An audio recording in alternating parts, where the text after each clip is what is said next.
This year, we are celebrating stories that connect us. We asked some of our featured authors for their thoughts on connecting to communities and readers. Hi everyone, I'm Eddie Boudeltan, author of The Rebellious Tide. My name is Catherine Graham, author of Ether and Out of Body Lyric. My name is David Demchuk. I'm the author of the novel Red X. My name is Lauren B. Davis, the author of Even So. My name is David A. Robertson. I'm the author of Blackwater, Family, Legacy, and Blood Memory.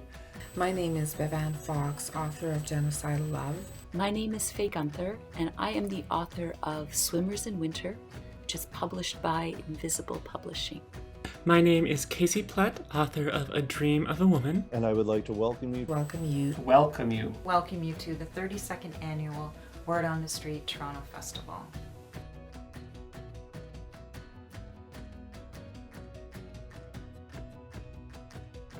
Who is your community? Community is more than one, and they overlap with each other. Community is just the people that you hold around you. In these pandemic days, I think we're all feeling pretty isolated, pretty separated from each other. But coming together, even virtually, means that the community of writers and readers, of which I feel I am a part, is alive and well. My community is those who create. Fellow writers, artists, those in the book industry, my students, people engaged with the creative process. I have two answers to that. First one, really simply, has always been other transgender people, and specifically trans women, who tend to connect with certain aspects of my writing. I feel really humbled by that, and I always want to do good by that. The second answer is something maybe a little more holistic, which is that my work tends to deal with a lot of fun topics like depression and addiction and suicide and loss and loneliness and family and God, and really, really light, simple, really fun stuff. So I would say anybody who, connects with those topics in my work, I would consider them my community as well. I'm a queer Asian Canadian living in beautiful Vancouver. I have several communities that I'm a part of. The queer community, of course, here in Toronto, in cities across Canada and around the world. The disabled community, the Ukrainian community, the horror community, which has been quite welcoming to me, the Canadian literary community, and of course my hometown Winnipeg, where I have family and friends, and where I started my career more than 40 years ago. I belong to communities of writers and readers and queer communities, of which there are many, and also communities in the city of Toronto, which is my home. I'm from Pasqua Nation, originally from Pipot Nation in the beautiful Treaty 4 territory. My community is varied. I consider Norway House Cree Nation my home community. It is a community that I hold very close to my heart. It's a place where I feel home. I also live in a community in Winnipeg. We have a community of family and friends that we are close with. The most influential person in my writing is my late grandfather. When I was a little girl, he often told me that someday I would be writing books.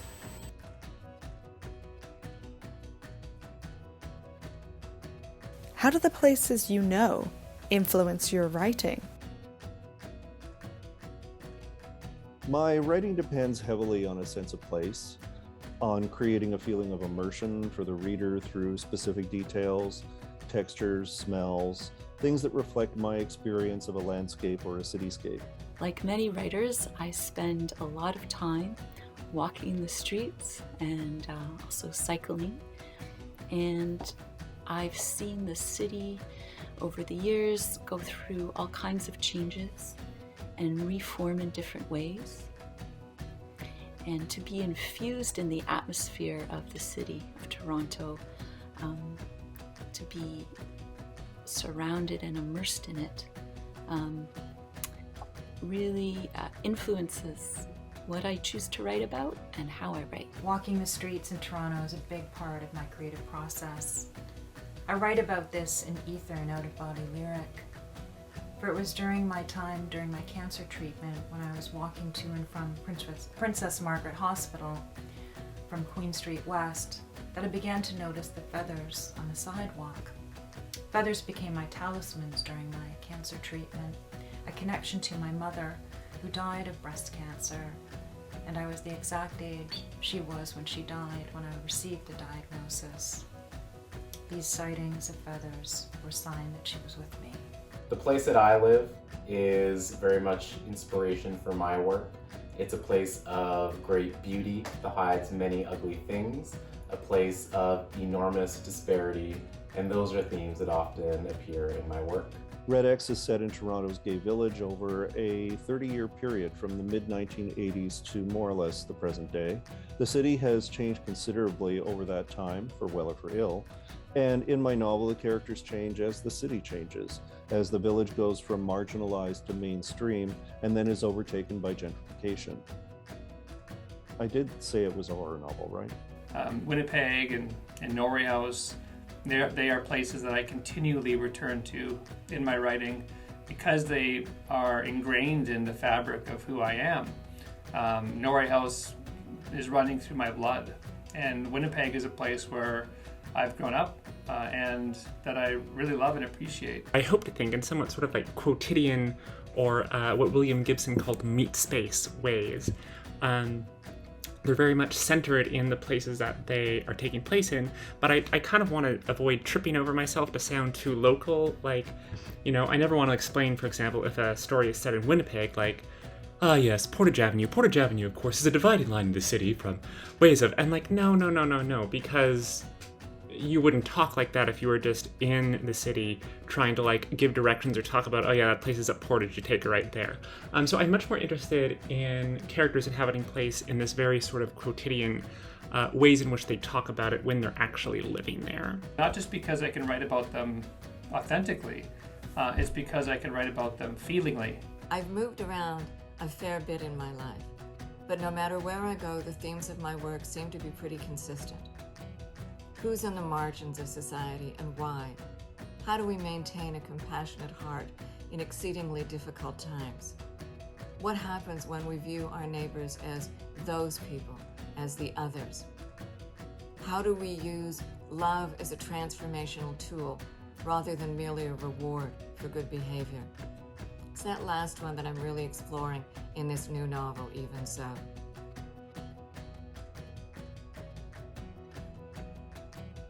What does your connection to your readers mean to you? Connecting with readers is one of my favorite things about being an author. I write so that readers can lose themselves in my books, just like how I love to lose myself in a good book. And I really enjoy hearing how readers are responding and interpreting my stories. I write literature to connect with people. I feel like books are incredibly powerful because they bring people together. The connection I have with the readers means so much to me. They are so important. They actually go through a journey through each page with the main character, Myrtle. They learn about the impact, about the residential schools, and what it has done to children and families that exist even to this day. I've been deeply moved by letters, notes, cards, comments from readers, letting me know how the book has moved them. This means a lot, given the anxiety and insecurity that can come from the writing process. So these connections are so appreciated. Reading and writing both tend to be solitary pursuits. I think that's why I always enjoy going to festivals and readings and school visits. I find it's important for me to connect with my readers, to answer questions, to share some insights from behind the scenes. To me, it adds a richness to the reading experience and to the writing experience as well. As I'm writing, I always have an imagined reader in my mind, because part of my work as a writer is to figure out how to keep the reader engaged and intrigued and how to move the reader. So when I feel like I've succeeded at that, or when I hear from readers that that's the case, it is a great gift to me. Hearing when people have connected to my work means the world to me. It really, really does. And anybody who has ever said that to me, I really appreciate it. Anybody who's ever connected with my work, thank you so much. And if you ever feel compelled to tell a writer that their work has meant something to them, go ahead and tell them, even if you don't know them. It'll probably brighten their day. It's always good to know that someone out there is finding meaning in your work.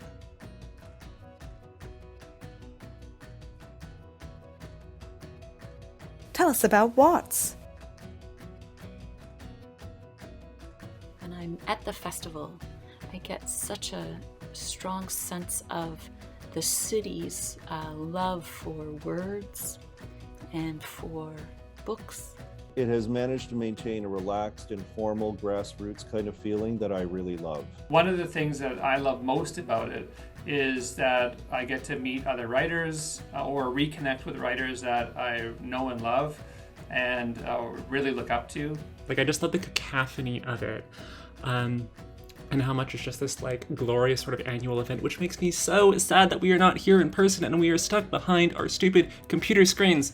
I never want to do this again. I hope that everyone who's watching this, I see your lovely physical faces next year. Please, God. Reading at this year's festival is a full circle moment for me. I've attended the festival for years, and I was thrilled to receive an invitation to read after the publication of my first book, Pupa. I vividly recall being in a tent pitched beside the Black Bull pub on Queen Street West. To be here now, years later, with this book, Ether, an out-of-body lyric, is truly a thrill, and I'm honored. Though I do miss the tent. There are so many fantastic writers and books this year at the festival. I just know you're going to make some exciting new discoveries. I know I am.